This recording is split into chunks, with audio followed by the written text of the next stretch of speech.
Hello guys, स्वागत है आप सभी गाइस मेरे प्यारे से यूट्यूब चैनल पर। और अब बचे हैं सिर्फ 15 दिन एमएसटी सीईटी एग्जाम कंडक्ट होने के लिए। ये 15 दिन आपके आगे के 4 साल डिसाइड नहीं करेंगे, मतलब एक उसे रूट देंगे। ये 15 दिन आपके आगे 4 साल को एक रूट देंगे, 4 साल के आपकी पूरी जिंदगी को रूट देंगे। क्योंकि अगर आप अच्छी कॉलेज में जाओगे तो आपको सब इजीली मिलेगा, आपको ज्यादा मेहनत नहीं करनी पड़ेगी। थोड़ी सी और अच्छी कॉलेज यानी कि टॉप 15 टॉप 20 कॉलेज में तो जाओगे, एडमिशन वहां पर होगा, टॉप 20 कॉलेज में होगा, तो वहां पर आपको थोड़ी सी मेहनत करनी पड़ेगी। आप एक्स्ट्रा एक्टिविटीज में ध्यान नहीं दे पाओगे, आपको एक्स्ट्रा कोई कोर्स करना है, सर्टिफिकेट चाहिए, वो सब करने में थोड़ी मुश्किल ही पड़ेगी।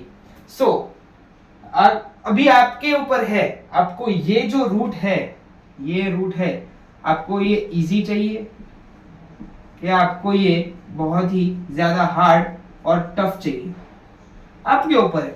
15 दिन है आपके पास और 15 दिन में आप इसके, अगर आपकी पढ़ाई बिल्कुल भी नहीं तो आप इस 15 दिन में मेहनत करके इन दोनों के बीच में तो कम से कम आ ही सकते हो यार। बीच वाला रास्ता चुन के कल्टी मार के निकल सकते हो, है कि नहीं?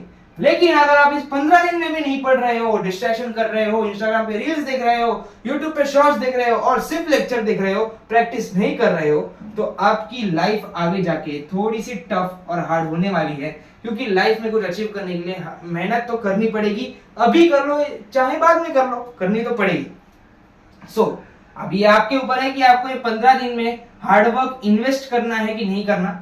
तो ये छोटा सा मैंने आपको एक बता दिया कि आप इन 15 दिनों में आप क्या कर सकते हो। आगे की लाइफ इजी करनी है या आगे की लाइफ टफ करनी है, या फिर आगे की लाइफ इन दोनों के बीच में से निकल के कल्टी मार लेनी है, आपके ऊपर।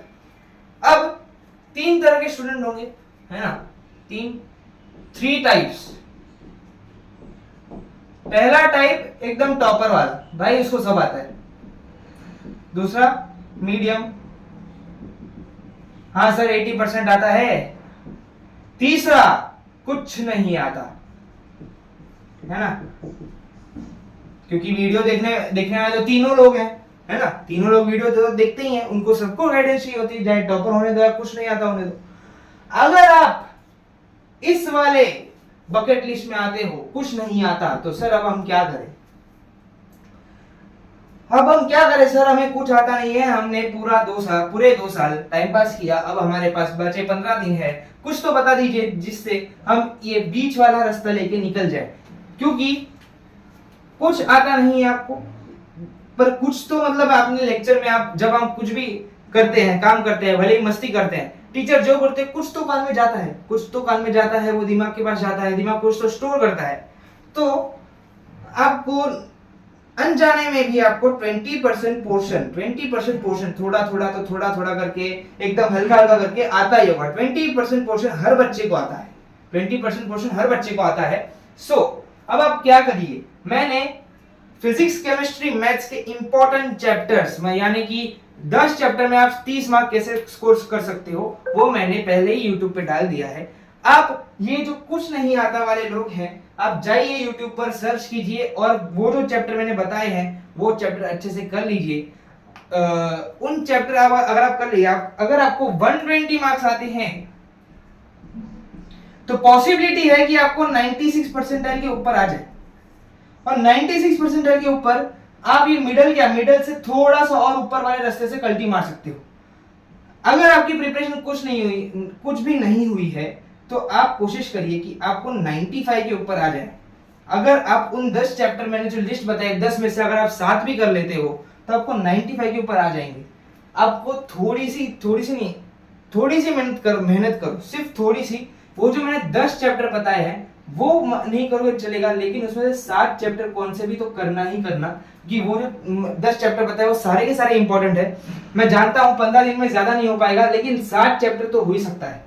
7 7 3 21, 21 चैप्टर तो आपके हो जाने चाहिए। दिन में 2 चैप्टर करिए, अगर दिन में 2 चैप्टर करोगे तो भी आपके 30 चैप्टर हो सकते हैं। लेकिन रिवीजन, टेस्ट वगैरह सब होता है, तो आप कम से कम 21 चैप्टर्स तो करिए, और ये आपको करने ही है अगर आपको अच्छी कॉलेज में जाना है तो। और बाकी आपके ऊपर है, करना है तो करो, आपकी लाइफ, आपके रूल्स। मीडियम वाले बच्चे हैं वो सिर्फ रिवीजन रिवीजन पे फोकस करिए, क्योंकि मीडियम बच्चों को आता सब कुछ है पर लेकिन सही टाइम पे याद नहीं आता। आता सब कुछ है लेकिन सही टाइम पर याद नहीं आता, वही तो सबसे बड़ी प्रॉब्लम है। आपको रिवीजन करना पड़ेगा क्योंकि आपने बहुत बड़ा पोर्शन याद रखा है, पूरा 12th और आधा 11th, ये बहुत ही ज्यादा बड़ा पोर्शन होता है और वो सब याद रखना बहुत आसान नहीं है, बहुत ही मुश्किल है।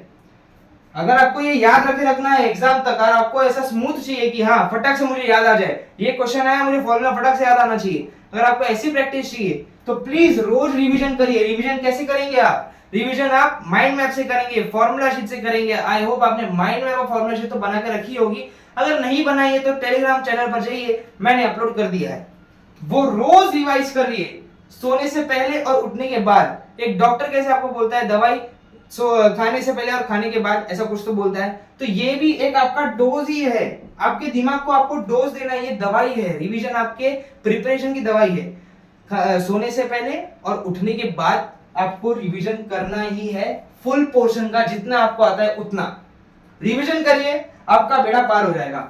और टॉपर वालों को तो भाई वो भी रिवीजन करिए, प्लस टेस्ट दीजिए। हाँ, इनको भी प्लस टेस्ट तो देना ही है, सबको टेस्ट दीजिए, अभी टेस्ट देने की बारी आ गई है। टेस्ट फुल लेंथ टेस्ट आ जाएगी टेलीग्राम चैनल पर, टेंशन ना लीजिए। सो तीनों कैटेगरी वाले बच्चों को क्या क्या करना चाहिए इन 15 दिनों में मैंने बता दिया है।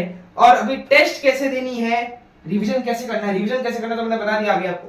टेस्ट कैसे देनी है, टेस्ट देने की एक सिस्टमेटिक तरीका होता है। क्या तरीका होता है सर बताइए? जब आप टेस्ट देते हो तो आपको ध्यान रखना है कि आप कहां कहां अटक रहे हो और आपसे कौन सी मिस्टेक हो रही है। क्योंकि जब आप टेस्ट दोगे आपको ये एक्सपीरियंस मिलेगा कि यार ये क्वेश्चन बार बार रिपीट हो रहा है और आपको वो क्वेश्चन नहीं आ रहा, तो आपको वो एग्जाम में भी नहीं आएगा। सो आपको जो क्वेश्चन नहीं आता आपको तुरंत उसे सीख लेना है, वो टाइप को सीख लेना है, वो क्वेश्चन के टाइप को सीख लेना है। अगर उस क्वेश्चन में से उस टाइप में कौन सा एक क्वेश्चन आया तो आपको रिग्रेट नहीं होना चाहिए कि यार ये मैंने टेस्ट में किया था पर मैंने उस पर ध्यान नहीं दिया। अपनी गलतियों से सीखिए। आप जब टेस्ट देते हो तो एक अलग नोटबुक बनाइए जहां पर आप वो जो क्वेश्चन आपको नहीं आया वो आप अलग से नोट कर रहे हो और आप वो क्वेश्चन रिवीजन करने के टाइम पे उस क्वेश्चन को भी रिवाइज कर रहे हो। जरूरी नहीं है कि आप सिर्फ फॉर्मूलाज को रिवाइज करें, सम्स को भी रिवाइज किया जा सकता है, उसके मेथड्स को भी रिवाइज किया जा सकता है। सो आप टेस्ट दीजिए, अलग एक नोटबुक बनाइए, जो क्वेश्चन आपको नहीं आते, जो कॉन्सेप्ट आपको नहीं आते वो अलग बुक में नोट करके रखिए और उसे रोज रिवीजन करते टाइम उसे भी रिवाइज करिए। ये टेस्ट देने का एक टॉपर तरीका होता है, एक फाड़ू तरीका होता है। सो 15 दिन बाकी है, पूरी जी जान डाल दीजिए। वैसे भी आपको बाद में वेकेशन है, बहुत ही बड़ा वेकेशन मिलेगा, 3 महीने का वेकेशन मिलता है और आप लास्ट 2 महीने होने के बाद आपको तो ये लगता है कि कब कॉलेज चालू हो, हम पक चुके हैं। अभी आप पक जाओगे, इतना आपके पास टाइम होगा टाइम पास करने के लिए, रील्स देखने के लिए, यूट्यूब शॉर्ट्स देखने के लिए आपके पास बहुत टाइम होगा, लेकिन आपको बाद में उससे भी नफरत रहेगी क्योंकि आप पूरा दिन वही करोगे। समझ रहे हो? कुछ लोग स्किल्स भी सीखते हैं, वो अलग बात है। हाँ, इस 15 दिन में जी जान लगा दीजिए। 15 दिन के बाद भले आप रिलैक्स करिए, आपको जो करना है करिए। 15 दिन के लिए Instagram cancel, Snapchat cancel, phone भी कैंसिल कर दीजिए। जो आपका लैपटॉप या फिर किनके पास लैपटॉप नहीं तो फोन में सिर्फ यूट्यूब और जो आपका जो स्टडी मटेरियल है उसके लिए फोन यूज करिए, बाकी सब डिलीट कर दीजिए। इस 15 दिन में आपको कुछ तो उखाड़ना है अपनी लाइफ में, कुछ तो उखाड़ना है, कुछ तो करके बताना है, क्योंकि आपके पेरेंट्स आपसे बहुत होप करके बैठे होते हैं कि ये कुछ तो करेगा, हमें दिखेगा। पेरेंट्स को एक दिखाने का हमारे पास यही एक रास्ता है कि हम ऐसे नहीं बोल सकते कि यार मैं कुछ तो लाइफ में कर लूंगा, अभी नहीं कर रहा, वो मुझे पता नहीं पर मैं कर लूंगा, ये हम जवाब नहीं दे सकते। अब हमें हर एक पॉइंट ऑफ लाइफ पर हमें प्रूफ करना पड़ेगा खुद को कि यार मैं काबिल हूं और मैं करूंगा। तो 12th आपका एक पॉइंट है, आपका एक स्टेप है जहां पर आपको प्रूफ करना है अपने माँ बाप को कि हाँ मैं करने वाला हूँ, अपने रिश्तेदारों की हाँ मैं करने वाला हूँ, मैं कुछ तो करके दिखाऊंगा। आज के लिए इतना ही। पढ़ते रहिए, जोश से पढ़ते रहिए। जय श्री कृष्ण।